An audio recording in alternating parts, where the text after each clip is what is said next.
Hello, আসসালামু আলাইকুম। সবাই কেমন আছেন? আশা করি সবাই ভালো আছেন।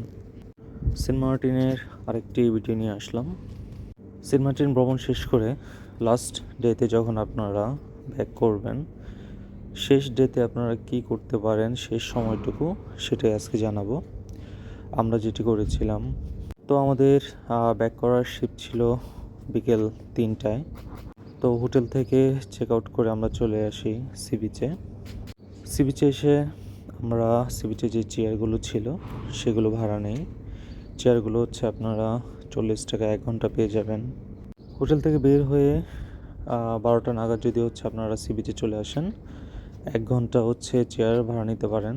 তো 1 ঘন্টা থেকে 1টার দিকে যদি আপনারা ঘাটের দিকে ব্যাক করেন, দুপুরের খাবার খেয়ে দেন হচ্ছে আপনারা ইজিলি শিপে চলে যেতে পারবেন।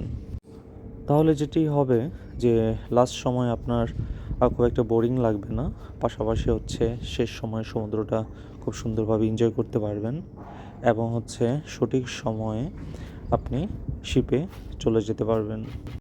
এর মাঝখানে যেটি হচ্ছে আপনারা বাজার থেকে দোকান থেকে হচ্ছে দুপুরের খাবারটি খেয়ে নিতে পারেন।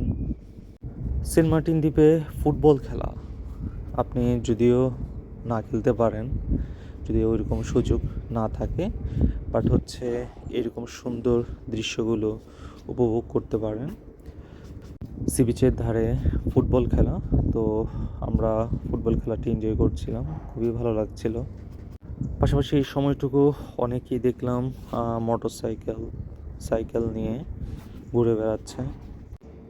আর এই দুর্দান্ত ম্যাচটি আমরা খুবই এনজয় করছিলাম। পাশাপাশি সিটের কিছুক্ষণ পর সেন্ট মার্টিনের স্থানীয় ছোট ছোট বাচ্চারা আপনার কাছে আসবে, মাথা ম্যাসাজ করে দেওয়ার জন্যে চা নিয়ে আসবে। তো চাইলে এই জিনিসগুলো হচ্ছে ওদের কাছ থেকে সার্ভিস নিতে পারেন। এভাবেই লাস্ট সময়টুকু এনজয় করতে পারেন।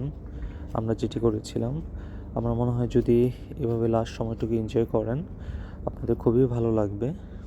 লাস্ট সময়টুকু আসলে হোটেল 11টার দিকে চেক আউট করার পরে খুব বেশি কাজ থাকে না, তাই এই সময়টুকু সি বিচের ধারে এসে এইভাবে এনজয় করলে ভ্রমণটি আপনাদের আরও সুন্দর হতে পারে। থ্যাংক ইউ সেন্ট মার্টিন থেকে। আল্লাহ হাফেজ।